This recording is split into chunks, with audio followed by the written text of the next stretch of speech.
When Harold dressed as a homeless man to test his son at his own birthday party, he never imagined the horror he would witness. Marcus humiliated him cruelly without recognizing him, shattering his heart into 1,000,000 pieces, but saving his destiny forever. In the cold silence of his bathroom at 3 in the morning, Harold Whitmore stared at his reflection in the marble-framed mirror and felt his soul crumble piece by piece. The tears he had been fighting for the past 4 nights had finally won, streaming down his weathered cheeks like rivers of pure heartbreak that refused to stop flowing. "Dear God," he whispered, his voice barely a thread of sound. "Where did I go so terribly wrong with my boy?" At 62 years old, Harold had built an empire that stretched across 3 continents. His construction company had erected some of the most iconic buildings in America, from luxury hotels in Manhattan to medical centers that saved thousands of lives every single day. But none of that mattered now. Not when his only son had become a stranger with a heart made of ice. He remembered with devastating clarity the promise he had made to his dying wife, Eleanor, 17 years ago. She had been lying in that hospital bed, her once vibrant eyes now dulled by the cancer that was stealing her away, and she had gripped his hand with every ounce of strength she had left. "Harold," she had breathed, her voice like autumn leaves rustling in the wind. "Promise me you'll raise Marcus to be kind. Promise me you'll teach him that money means nothing if you don't have compassion. That's all I ask. That's my dying wish." He had promised. He had sworn on everything sacred that he would raise their son to be a good man, a decent human being who understood that privilege came with responsibility. But somewhere along the way, he had failed her. He had failed her completely. Marcus, now 33 years old, had transformed into everything Harold despised. Cold, arrogant, cruel to anyone he perceived as beneath him.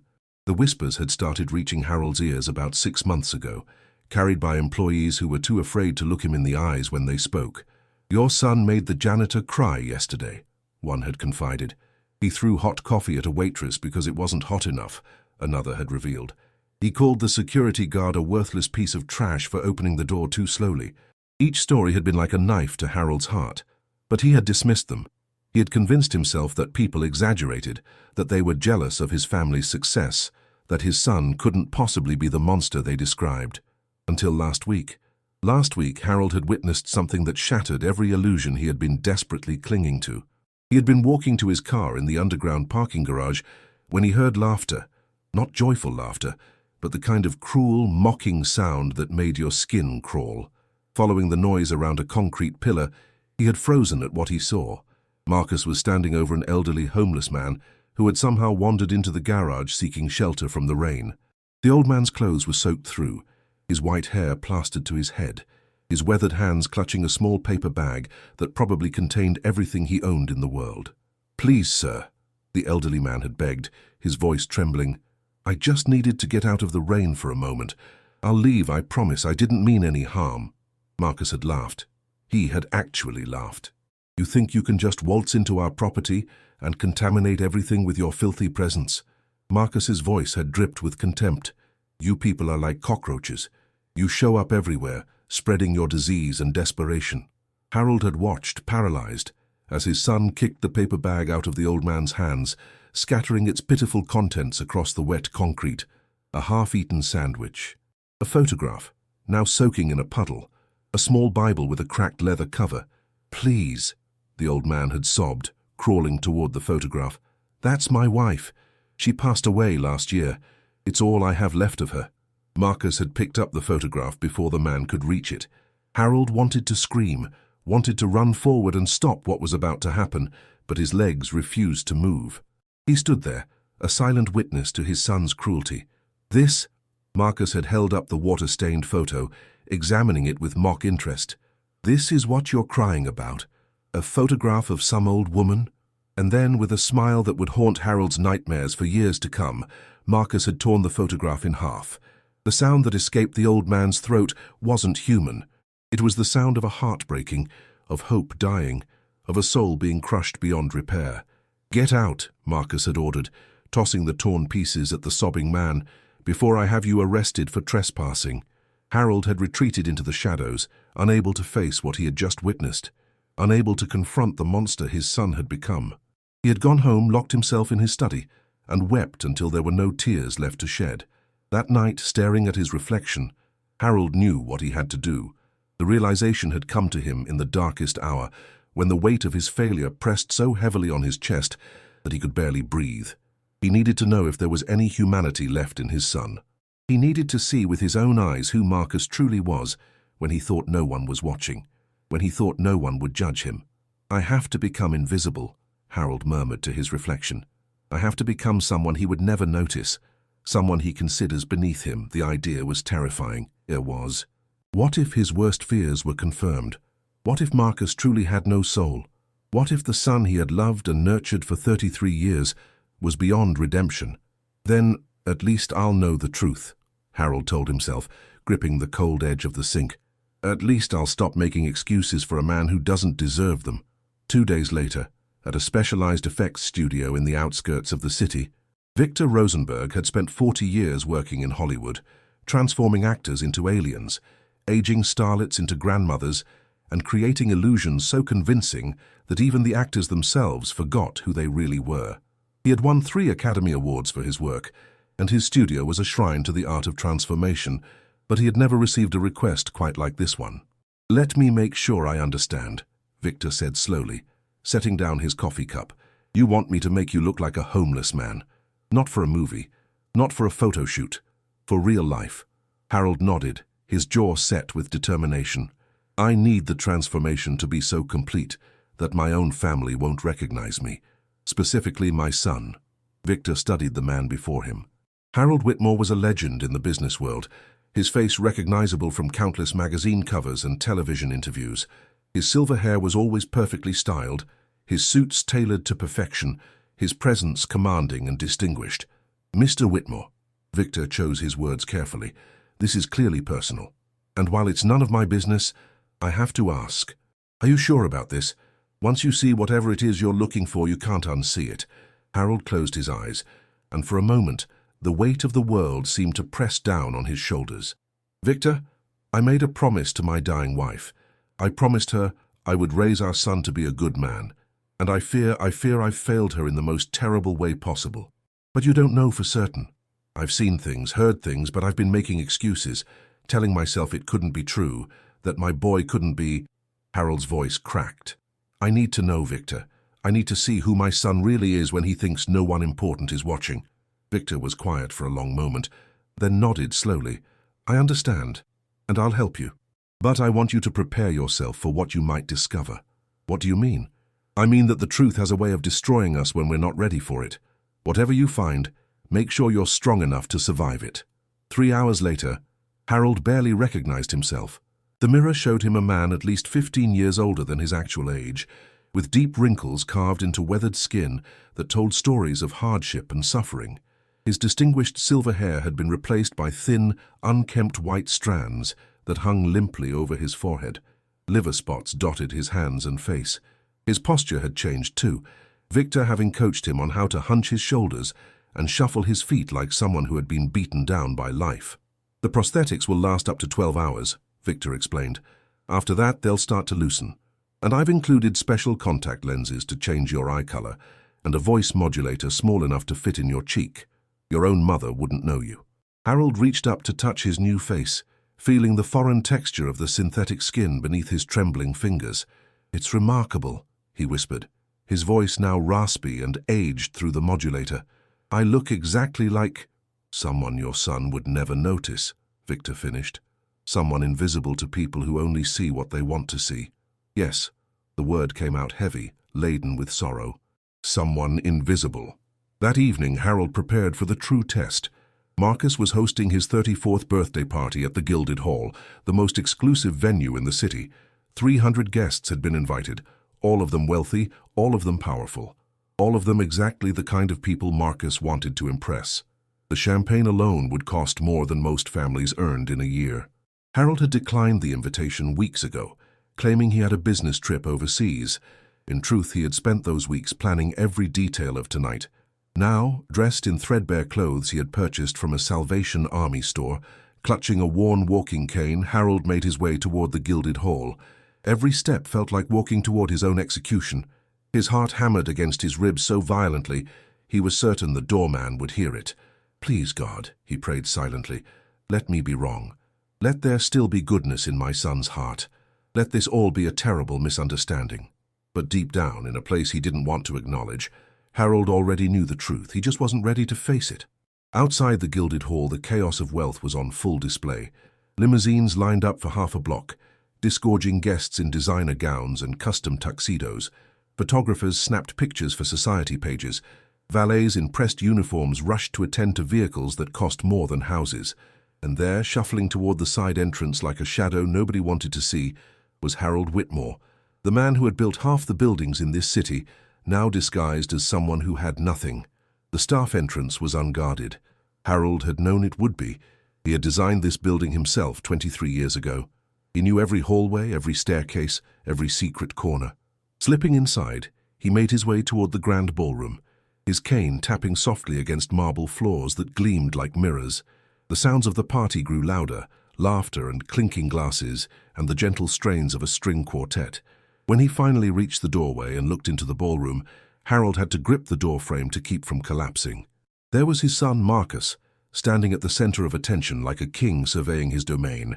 He wore a midnight blue Armani suit that probably cost $10,000, a champagne flute in one hand, his other arm around a beautiful woman who laughed at everything he said. Marcus was smiling, but Harold recognized that smile. It wasn't warm, it wasn't genuine.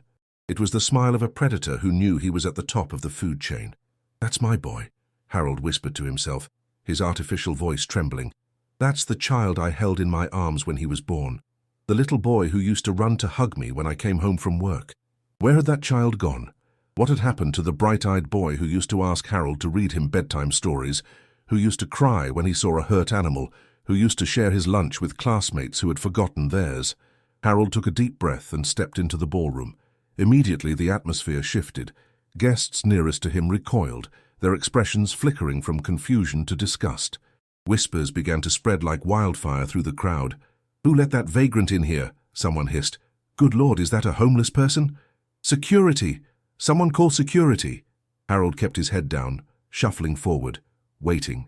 His heart was racing so fast he could hear his blood rushing in his ears. Any moment now, Marcus would notice the commotion. Any moment now, the test would begin. And then, cutting through the murmurs like a blade, came his son's voice. "What in the hell is going on over there?" Marcus pushed through the crowd, his face twisted with irritation that quickly transformed into something far more disturbing when he saw Harold's disguised form. Pure, unfiltered contempt. Harold watched his son approach, praying with every fiber of his being that he would see a flicker of compassion, a moment of hesitation. Anything that suggested the boy he had raised still existed somewhere inside this cold stranger. But there was nothing. Nothing but ice and cruelty in those eyes that used to look at him with such love. Harold's heart began to break, and the nightmare was only just beginning. The ballroom fell into an eerie silence as Marcus approached. Harold could feel 300 pairs of eyes burning into him like heated coals.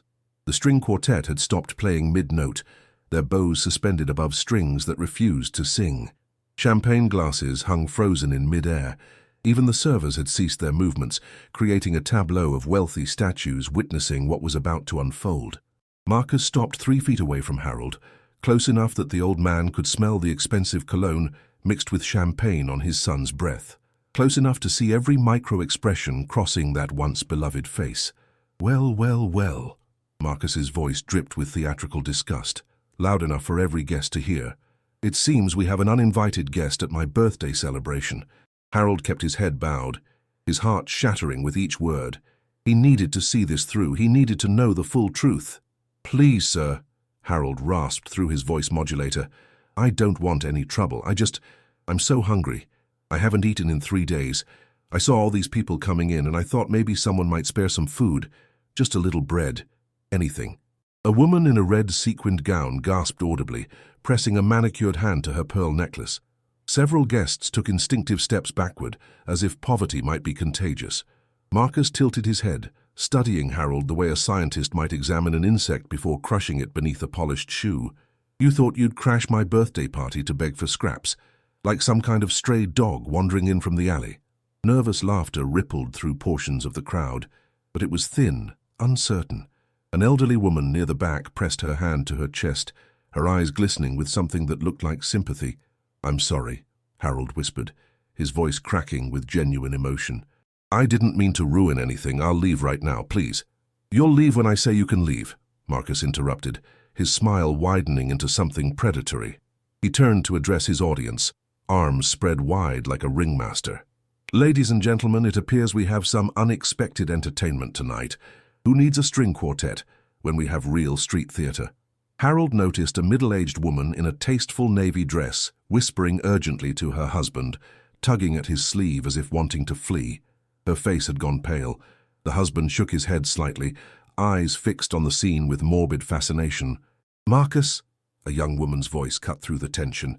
It was Vanessa, the beautiful blonde who had been on his arm earlier. "Maybe we should just let security handle this quietly. It's your birthday, after all." For one precious moment, Harold felt hope flutter in his chest like a wounded bird trying to take flight, but Marcus waved her off dismissively. "Nonsense, darling. This is much more interesting than another round of boring toasts." He began circling Harold slowly, like a shark sensing wounded prey. "Tell me, old man, how long have you been living on the streets? How long have you been a burden on decent society?" Harold swallowed hard. "A few years now, sir, since my wife passed." "Your wife?" Marcus feigned sympathy so exaggerated it bordered on mockery. "Oh, how absolutely tragic. And what happened to the poor dear? Did she finally realize what a pathetic loser she married and simply give up?" Several gasps echoed through the ballroom like ripples in a still pond. The elderly woman in the back actually turned away, unable to witness more. A young server by the kitchen doors wiped at her eyes with her apron.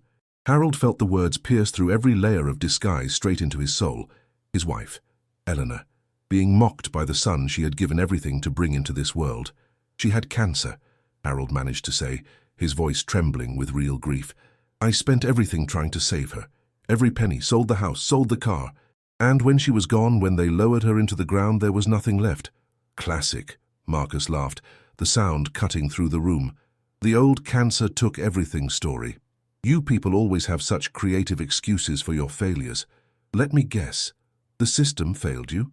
It's never your own fault, is it?" A murmur of disapproval began to build among certain sections of the crowd. An older gentleman in a naval-style blazer with medals on his chest shook his head slowly, his jaw tight with barely contained disgust, not at Harold, but at the young man tormenting him. "You know what your problem is?" Marcus stepped closer, jabbing a finger toward Harold's chest. "People like you expect handouts. You expect successful people like us to feel sorry for you, to share what we've earned through intelligence and hard work." "Marcus, that's quite enough," the naval gentleman spoke up, his voice carrying authority. "The man just needs some food. For God's sake, let him go with some dignity." Marcus's eyes flashed with dangerous irritation. "With all due respect, Admiral Henderson, this is my party, in my building. Can I decide how we handle uninvited guests?" The Admiral's wife placed a restraining hand on his arm, her eyes pleading. The moment of potential rescue evaporated like morning dew. Harold lifted his gaze, allowing himself to look directly into his son's eyes for the first time. What he saw there froze the blood in his veins. There was no recognition, but more terrifying, there was no humanity. No spark of compassion, no flicker of the little boy who used to rescue earthworms from sidewalks after rainstorms, who used to cry when he saw hurt animals. Just emptiness, wearing an expensive suit. "You want to eat?" Marcus gestured grandly toward the elaborate buffet table. "Fine, I'm feeling exceptionally generous tonight." Marcus grabbed a fine china plate and began loading it with food. Glistening caviar, pink smoked salmon, crusty artisanal bread, imported Belgian chocolates. The pile grew absurdly high. "Here you go, old-timer." Marcus thrust the overflowing plate toward Harold. "Consider this your lucky day." Harold reached for the plate with trembling hands, allowing himself the smallest ember of hope that perhaps this gesture might signal some remaining goodness. Marcus released the plate a split second before Harold could grasp it. The crash was deafening in the silent ballroom. Fine porcelain shattered against polished marble. Food splattered across the gleaming floor and onto Harold's worn shoes. Caviar grinding into the marble, salmon sliding through puddles, chocolate smearing like wounds. "Oops," Marcus said with false innocence that fooled no one. "Butterfingers, my sincerest apologies." He leaned closer. I guess if you want to eat, you'll have to do it like the animal you are. Harold stared at the ruined food scattered at his feet, his vision blurring with tears. Go on, Marcus urged, gesturing toward the mess. Eat. You said you were starving, didn't you? There's your dinner, right there on the floor where it belongs. The ballroom had become a vacuum of horror.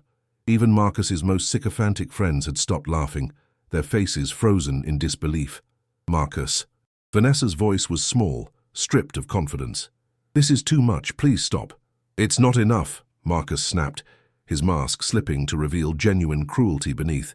These people need to learn their place in the world. He reached for a champagne bottle, and before anyone could react, upended it completely over Harold's head.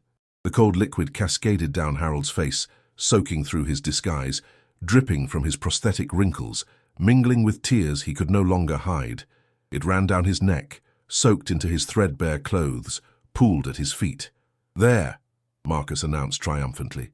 Now you've been properly baptized into the reality of your existence. You're nothing. You have nothing. And you deserve nothing. Harold stood perfectly still, champagne dripping from his chin, his soul hemorrhaging from wounds no surgeon could stitch closed. This was his son, his only child, the baby he had cradled through countless sleepless nights, the little boy who had made him a Father's Day card out of construction paper and silver glitter that Harold still kept locked in his desk drawer. That little boy was gone forever. Get this garbage out of my sight, Marcus ordered, turning his back. And make sure the cleaning crew scrubs every inch. I don't want to smell poverty for the rest of my celebration. 2 security guards approached hesitantly, their faces reflecting horror. Sir, the younger guard addressed Harold with unexpected gentleness. Please come with us. We'll make sure you get something proper to eat. Harold nodded slowly, allowing himself to be guided toward the exit. But as he reached the doorway, something deep within refused to leave without one final attempt. Perhaps it was Eleanor's voice whispering in his memory. Perhaps it was a father's desperate hope. Harold turned back toward the glittering crowd. Young man, Harold called out, his voice carrying across the ballroom with unexpected strength. Marcus paused mid-laugh. What now, old man? Haven't you humiliated yourself enough? I just wanted to ask one question before I go. Do you have a father? Someone who loves you? Someone who would give anything to see you become a good man? For the briefest instant, so brief Harold might have imagined it, something flickered in Marcus's eyes. A ghost of memory. Something that might have been human trying desperately to surface. Then it was gone, drowned beneath cold waters. My father? Marcus laughed, but the sound rang hollow. My father is one of the most successful businessmen in America. He taught me everything. That winners take what they want and losers like you cry about it from the gutter. Did he? Harold whispered, feeling his heart crack along fault lines he didn't know existed. Did he really teach you that? Every single day of my life, Marcus replied with fierce pride.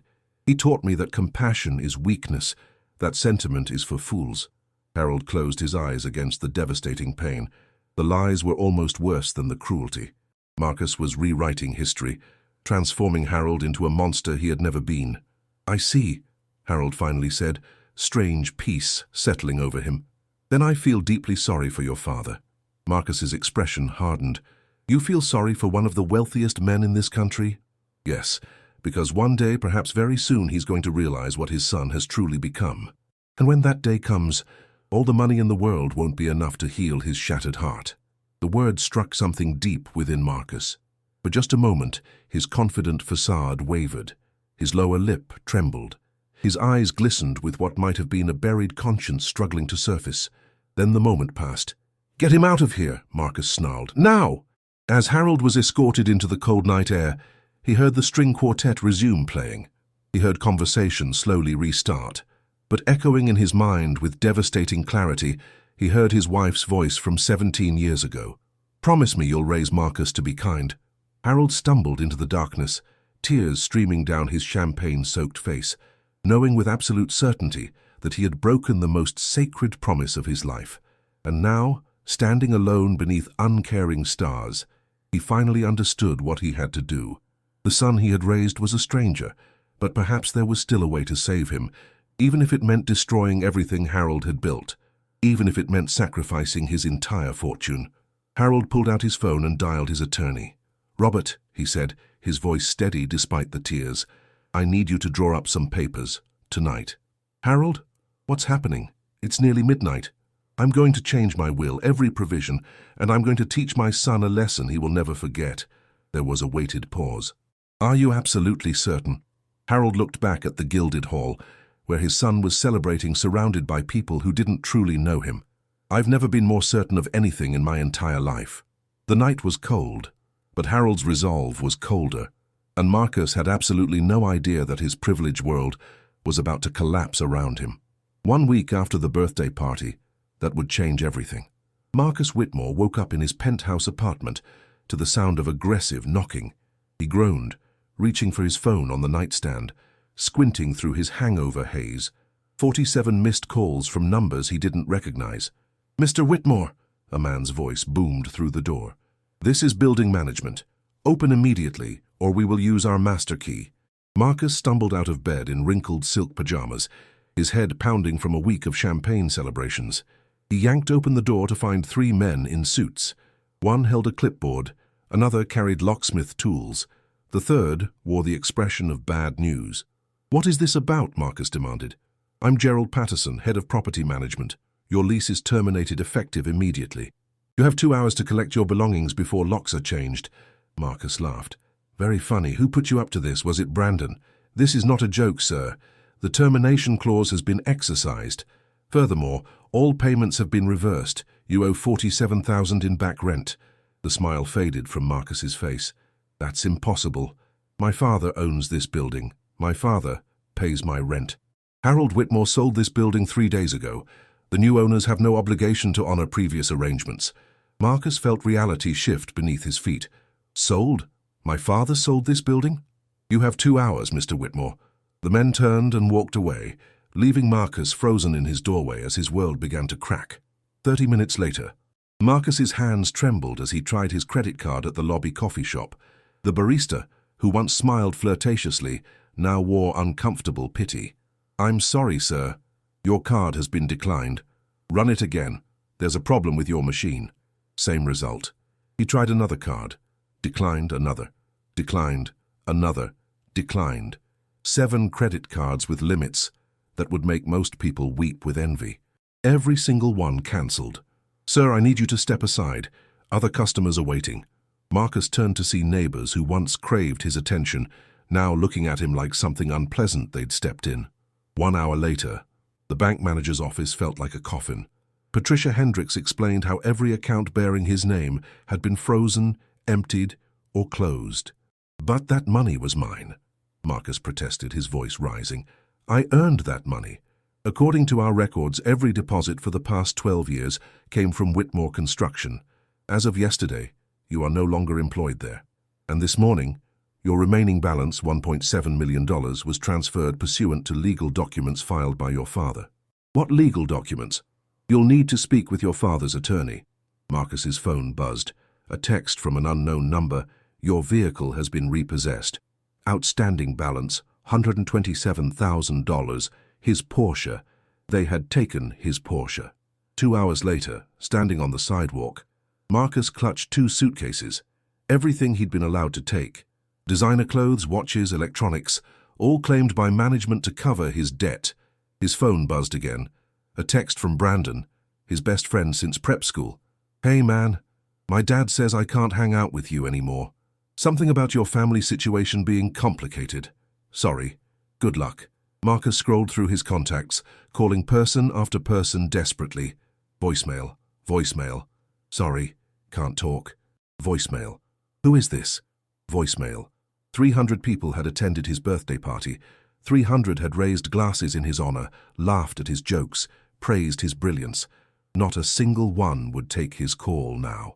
That evening, Marcus sat on a park bench, suitcases beside him, watching the sunset. The autumn air was growing cold, and he realized with dawning horror that he had no plan for where to sleep tonight. His stomach growled loudly. He hadn't eaten all day. Without money or working cards, he couldn't buy so much as a sandwich. For the first time in 34 years, Marcus Whitmore was hungry with no way to satisfy that hunger. An elderly woman walked past, pushing a shopping cart filled with recyclable bottles. She wore mismatched layers, her weathered face telling stories Marcus had never bothered to read. She paused, looking at him without judgment. "First day?" she asked quietly. Marcus wanted to explain this was a misunderstanding, that he didn't belong here, but the words wouldn't come. "Yeah," he finally whispered. "First day." The woman reached into her cart and pulled out a bruised apple. "It's not much, but it's clean. Found it behind the grocery store this morning.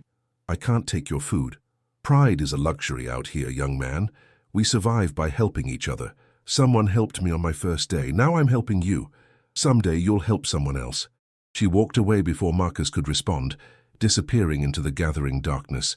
Marcus looked at the apple, bruised, imperfect, offered by a woman who had nothing, and felt something crack deep inside his chest.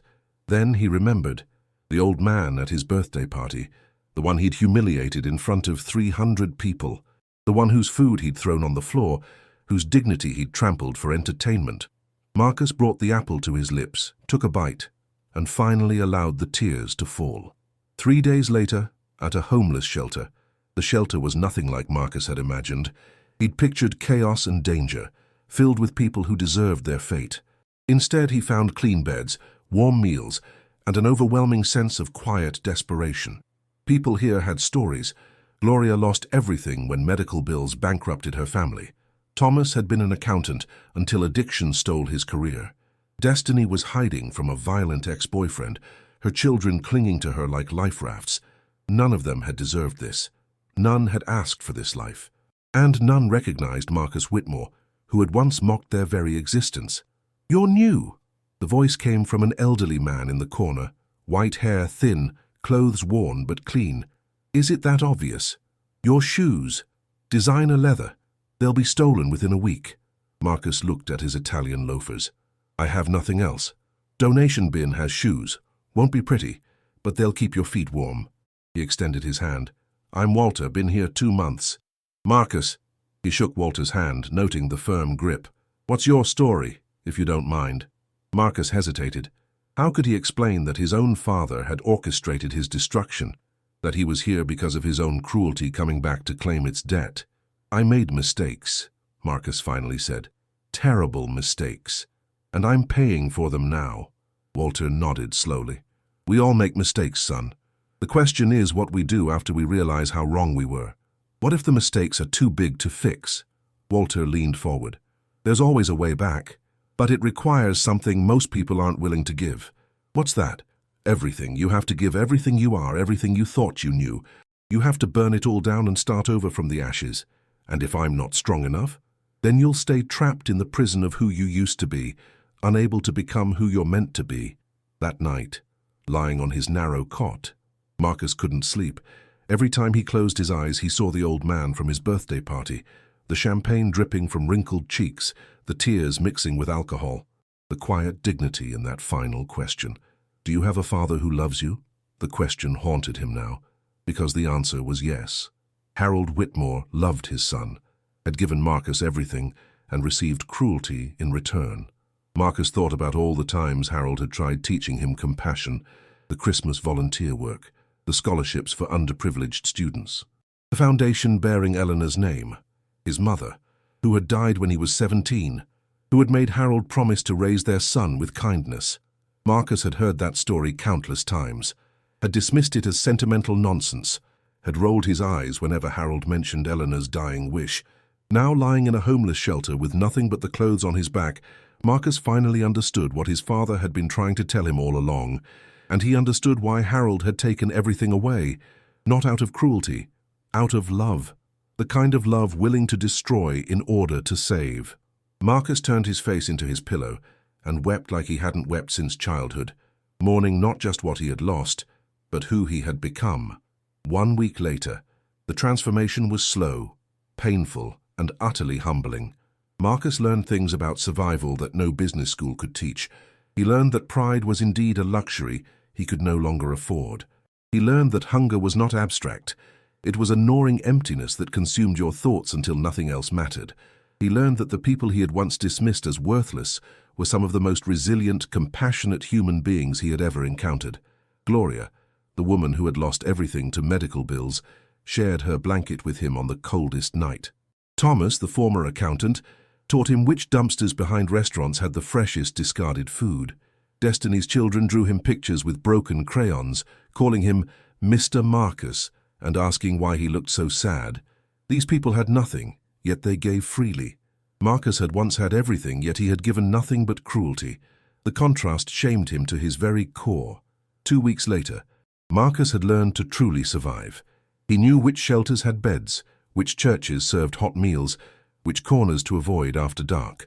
His designer clothes had been traded for donations, his Italian loafers replaced with worn sneakers. But Walter had been right. The streets stripped everything away until only truth remained.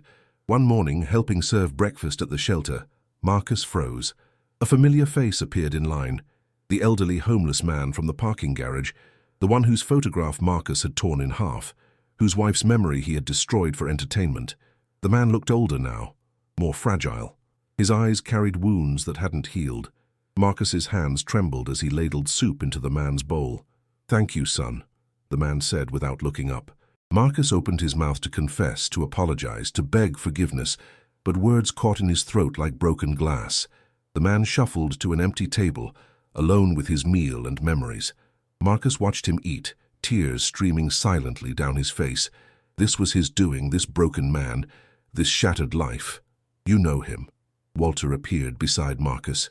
"I hurt him," Marcus whispered, "badly, before I came here." "Then you know what you need to do. What if he can't forgive me?" "Forgiveness isn't about him, son. It's about you having the courage to ask, regardless of the answer." Marcus looked at the old man sitting alone, eating soup with trembling hands. The same hands that had once clutched a photograph of his beloved wife, the photograph Marcus had torn in half without a second thought. The memory hit him like a physical blow. He remembered the sound that had escaped the old man's throat that day in the parking garage, that inhuman sound of a heart breaking. That sound had haunted Marcus's dreams for weeks now. He thought about his father, who had orchestrated all of this to teach him a lesson about compassion. He thought about his mother, whose dying wish he had ignored for 17 years. He thought about Eleanor, lying in that hospital bed, using her last breaths to make Harold promise their son would grow up kind. And he thought about the person he wanted to become, if such transformation was possible for someone who had fallen so far. Marcus wiped his tears and began walking toward the old man's table. Each step felt like walking through fire. But for the first time in his life, Marcus Whitmore was finally moving in the right direction, and he had no idea that across the room, watching from the shadows, stood an elderly volunteer with silver hair and kind eyes. His father had been here all along. Marcus stood frozen, his feet refusing to carry him toward the old man's table. The distance between them was perhaps 20 feet, but it felt like crossing an ocean of shame. Every step Marcus forced himself to take brought another memory crashing down upon him, the cruel laughter, the torn photograph, the devastated expression on this man's face as his most precious possession was destroyed. The shelter buzzed with quiet morning activity around them. People ate their modest breakfasts, shared conversations in hushed tones, planned their days of survival. None of them knew that Marcus was walking toward the moment that would define whether he could ever truly change. The old man looked up as Marcus approached, his weathered face showing no recognition. Why would it? Marcus had been wearing designer suits and expensive cologne that day. Now he wore donated clothes and carried the unmistakable weariness of someone who had learned what it meant to have nothing. "May I sit with you?" Marcus asked, his voice barely above a whisper. The old man gestured to the empty chair across from him. "Of course, company is always welcome." Marcus sat down heavily, his hands trembling on the table between them. Up close, he could see the depth of sadness in the old man's eyes, a sadness that had become permanent, etched into every line of his face. "My name is Marcus," he began, then stopped. "How do you apologize for destroying someone's heart?" "I'm Eugene," the old man replied with a gentle smile. "You're new here. I've seen you helping serve meals this past week. That's kind of you." The word kind felt like a knife twisting in Marcus's chest. He was the opposite of kind. He was the reason this gentle man carried such profound sorrow. "Eugene," Marcus's voice cracked, "I need to tell you something, and I need you to know that nothing I say can ever make up for what I've done." Eugene's brow furrowed with confusion. "What do you mean? Have we met before?" Marcus closed his eyes, gathering every ounce of courage he possessed. "Several months ago, you sought shelter from the rain in a parking garage downtown. A young man found you there. He was cruel to you. He kicked your belongings, he took something precious from you and destroyed it. Eugene's face went pale. His hands, which had been steady as he held his spoon, began to shake violently. That young man, Marcus continued, tears streaming freely down his face, was me. I'm the one who tore your wife's photograph in half. I'm the monster who laughed while you cried. The silence that followed was devastating. Eugene stared at Marcus with an expression that shifted from confusion to recognition to something that looked like physical pain. You, Eugene whispered. You're him. Yes. Marcus couldn't look away, wouldn't allow himself the cowardice of avoiding Eugene's eyes. I'm him, and I'm so deeply, profoundly sorry that words cannot possibly express the depth of my regret. Eugene's lower lip trembled. His eyes filled with tears that began spilling down his weathered cheeks. That photograph, it was the only picture I had of my Martha. We were married for 47 years. When she passed, I had nothing left but that photograph and my memories. I know, Marcus sobbed, and I took it from you without a second thought. I treated you like you were less than human, when you are more human than I have ever been. Do you know what happened after that day? Eugene's voice was barely audible. I went back to the spot where you threw the pieces. I searched for hours in the rain, crawling on my hands and knees trying to find them, but they were gone, washed away into the gutter. Marcus felt physically ill. He had never considered the aftermath of his cruelty, never imagined this old man desperately searching for the remnants of his destroyed treasure. The last image I have of my Martha's face, Eugene continued, his voice breaking, is now only in my memory. And I'm 78 years old. My memory isn't what it used to be. Sometimes I wake up terrified that I'm forgetting what she looked like. Eugene, Marcus couldn't finish. What could he possibly say that would matter? Why? Eugene asked simply. Why did you do it? What had I ever done to you? Nothing. You had done absolutely nothing. Marcus shook his head, the shame overwhelming him. I was cruel because I could be. Because I thought having money made me better than people like you. Because I had never suffered a day in my life and couldn't understand what suffering looked like. And now? Now I understand. I've lost everything. My money, my home, my so-called friends. But losing those things taught me that I never had what matters. I never had compassion. I never had humanity. Eugene was quiet for a long moment, studying Marcus's face with those wise, wounded eyes. You're Harold Whitmore's son, Eugene said suddenly. I recognize you now. Your picture was in the newspaper years ago. Marcus nodded, unable to speak. I knew your mother. The words hit Marcus like a thunderbolt. What? Eleanor Whitmore. She used to volunteer at St. Michael's Soup Kitchen every Saturday morning. I met her there about 20 years ago, before my Martha got sick, before everything fell apart. Marcus felt the room spinning around him. You knew my mother. She was one of the kindest souls I ever encountered. She served meals with such grace, such genuine love for every person who came through that line. Eugene's voice softened with the memory. She used to say that her greatest fear was raising a son who didn't understand that every human being deserves dignity. The irony was so bitter Marcus could taste it. His mother's greatest fear had come true. She had died, and he had become exactly what she dreaded most. I failed her, Marcus whispered. Perhaps, Eugene said slowly, but the question is whether you're willing to become what she hoped you would be. How can you even speak to me with kindness after what I did? Eugene reached across the table and placed his weathered hand over Marcus's trembling one. Because your mother showed me kindness when I had nothing. Because Martha always said that holding on to anger only poisons the person carrying it. And because I can see that you're suffering now in ways that go far deeper than losing money. I don't deserve your forgiveness. Forgiveness isn't about deserving. It's about choosing to let go of the weight so both people can be free. From across the room, the elderly volunteer with silver hair watched this exchange unfold. Harold Whitmore had been volunteering here for 3 weeks, ever since confirming that Marcus had ended up at this shelter. He had watched his son struggle, suffer, and slowly begin to transform. But this moment, watching Marcus humble himself before the man he had wronged, this was what Harold had been waiting for. He set down the tray he was carrying and began walking toward the table. Marcus was so focused on Eugene that he didn't notice the approaching figure until a familiar voice spoke his name. Marcus. Every cell in Marcus's body froze. He knew that voice better than any other sound in the world. Slowly, disbelievingly, he turned his head. His father stood there, dressed in simple volunteer clothes, looking older and more tired than Marcus remembered. But his eyes were filled with something Marcus hadn't seen in years: hope. "Dad," Marcus's voice came out as a broken whisper. "What are you... How long have you..." "3 weeks," Harold said quietly. "I've been here for 3 weeks watching you." Marcus stood abruptly, his chair scraping loudly against the floor. "You've been watching me all this time. I needed to see if the lesson had taken root. I needed to know if my son still existed beneath all those layers of cruelty." Harold's voice trembled with emotion. "I needed to see if you could become the man your mother always believed you could be."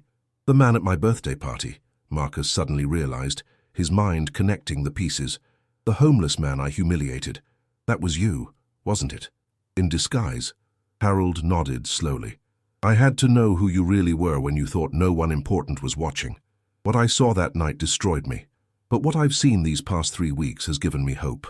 Marcus's legs gave out. He collapsed back into his chair, overwhelmed by the magnitude of what was happening.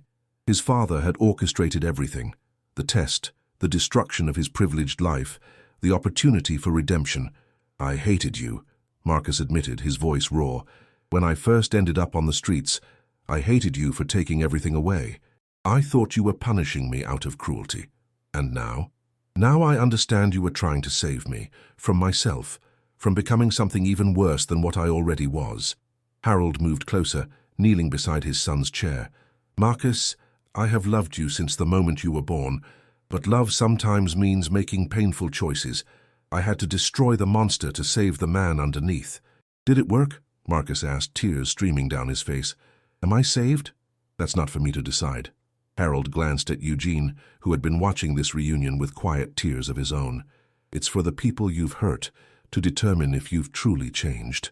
Marcus turned back to Eugene, this fragile man whose life he had carelessly damaged, who had somehow found the grace to offer forgiveness. "Eugene," Marcus said, "I can never replace what I took from you, but I want to try to make it right somehow. Whatever it takes, for as long as it takes." Eugene smiled through his tears, a genuine, warm smile that seemed impossible given everything Marcus had done to him. "Your mother would be proud of this moment," Eugene said, "not because you're perfect, but because you're finally trying to be human."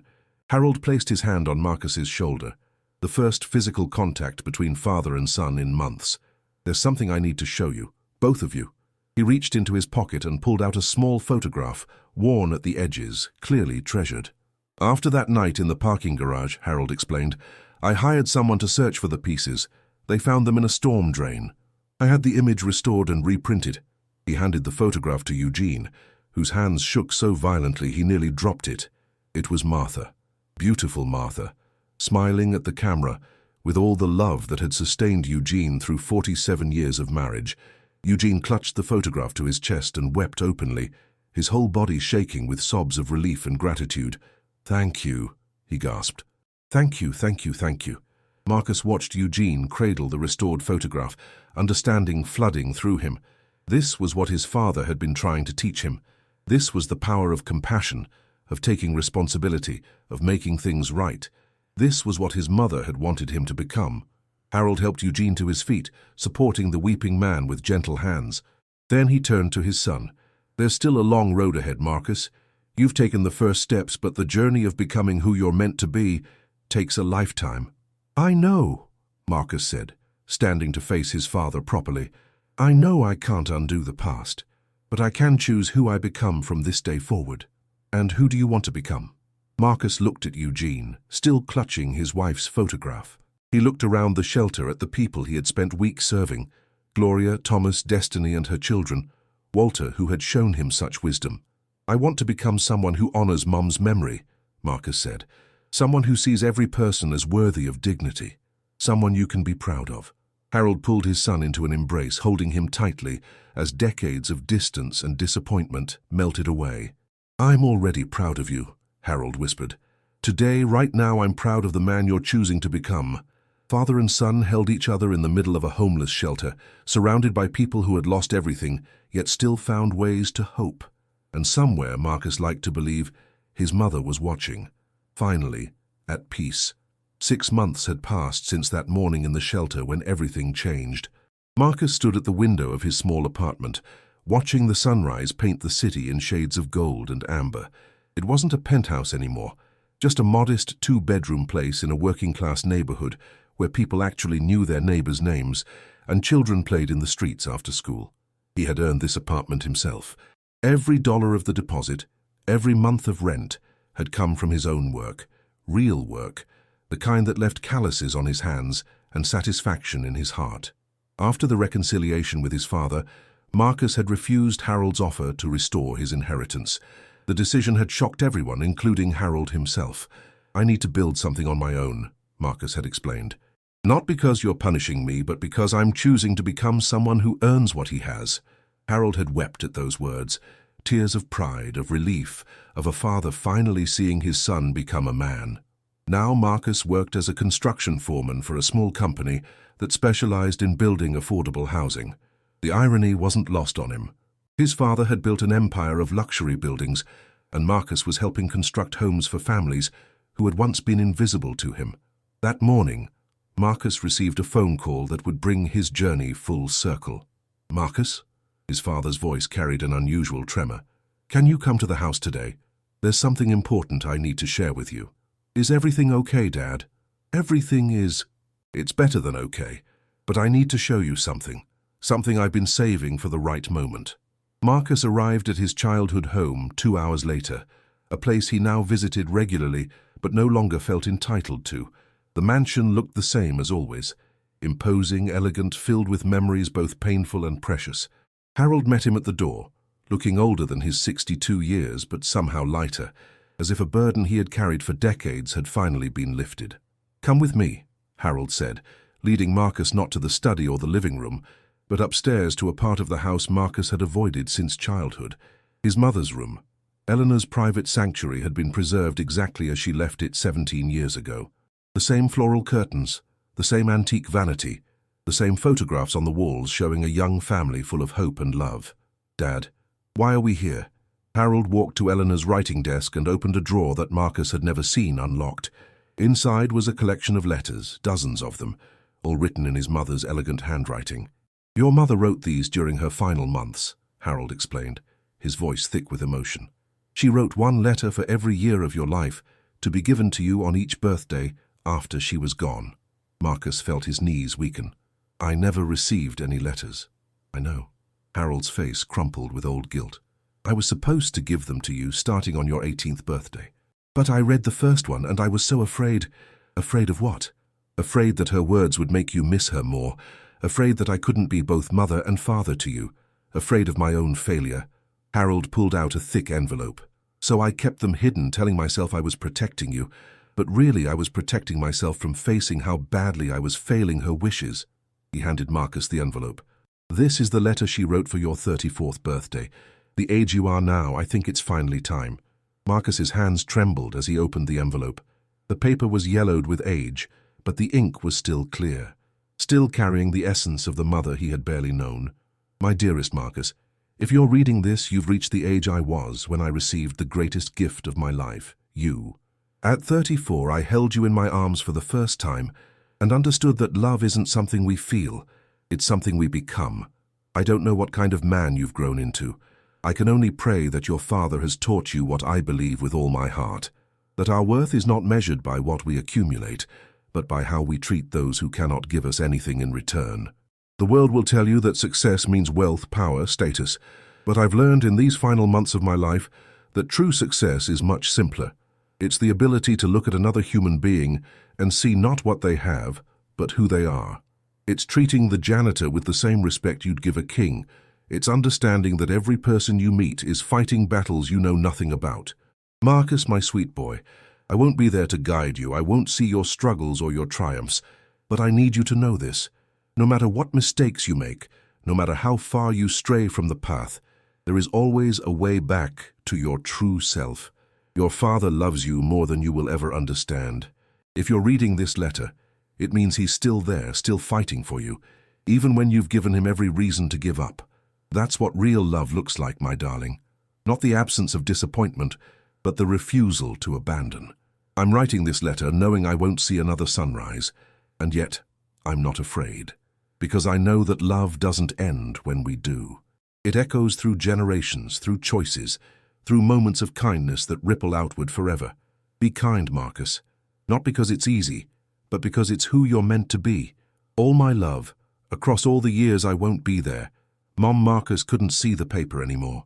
Tears blurred everything, transforming the world into watercolors of grief and gratitude and overwhelming love. She knew, Marcus whispered. She knew I would struggle. She knew I would lose my way. She knew because she understood human nature, Harold said, sitting beside his son on Eleanor's bed. She never expected you to be perfect, Marcus. She just hoped you would eventually find your way back to compassion. I wasted so many years. I hurt so many people. Yes, but you're not that person anymore. Marcus looked at his father, seeing him clearly, perhaps for the first time in his life. This man had lost his wife, nearly lost his son, and had made the agonizing choice to destroy Marcus's world in order to save his soul. How did you know? Marcus asked. How did you know that taking everything away would work? What if I had just become bitter and angry forever? Harold was quiet for a long moment. I didn't know. I prayed every night that I was doing the right thing. I second-guessed myself constantly. But I kept thinking about what your mother said in her last moments. What did she say? Harold's voice broke as he recalled the memory. She said, "Sometimes love has to be brave enough to break something before it can heal." I didn't understand what she meant then. But when I saw what you had become, when I saw you humiliate that old man at your party, I finally understood. She was talking about me. She was talking about both of us. I had to break my own heart to save yours, and you had to hit bottom before you could start climbing back up. Marcus placed the letter carefully back in its envelope, treating it like the precious treasure it was.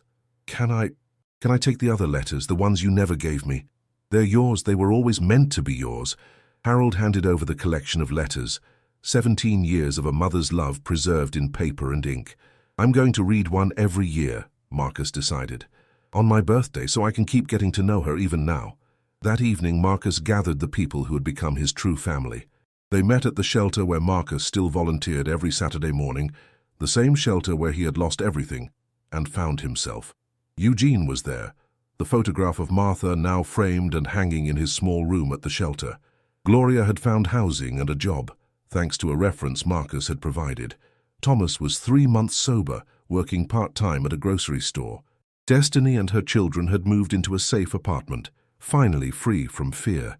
And Walter, the wise man who had spoken truth into Marcus's darkest hours, sat in his usual corner with a knowing smile. I brought you all here because I need to say something, Marcus announced, his voice steady despite the emotion threatening to overwhelm him. Each of you taught me more about being human than 34 years of privilege ever did. Gloria taught me that strength isn't about never falling, it's about getting up every single time. Thomas taught me that admitting weakness is the first step toward finding strength.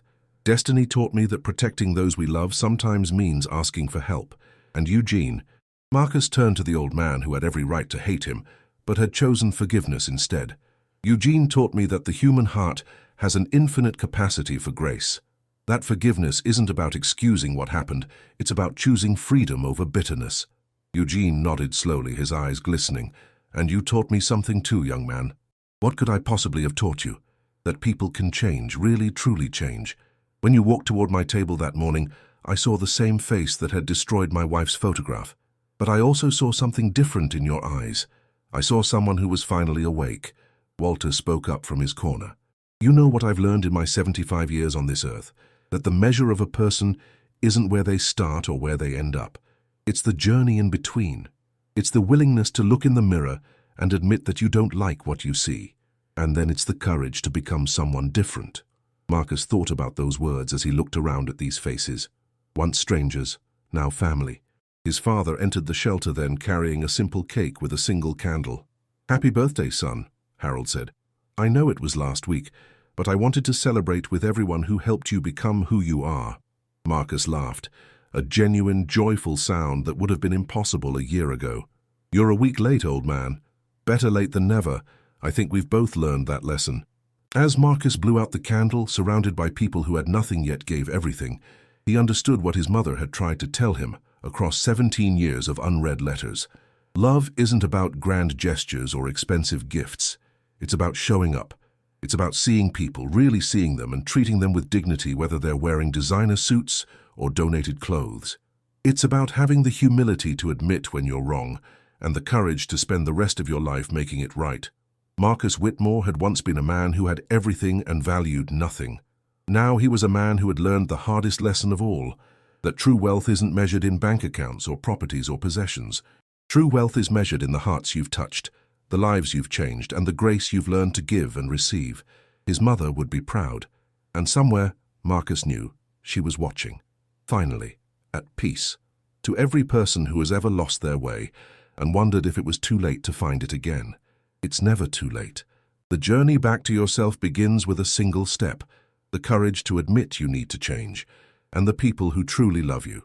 They're waiting with open arms, ready to welcome you home.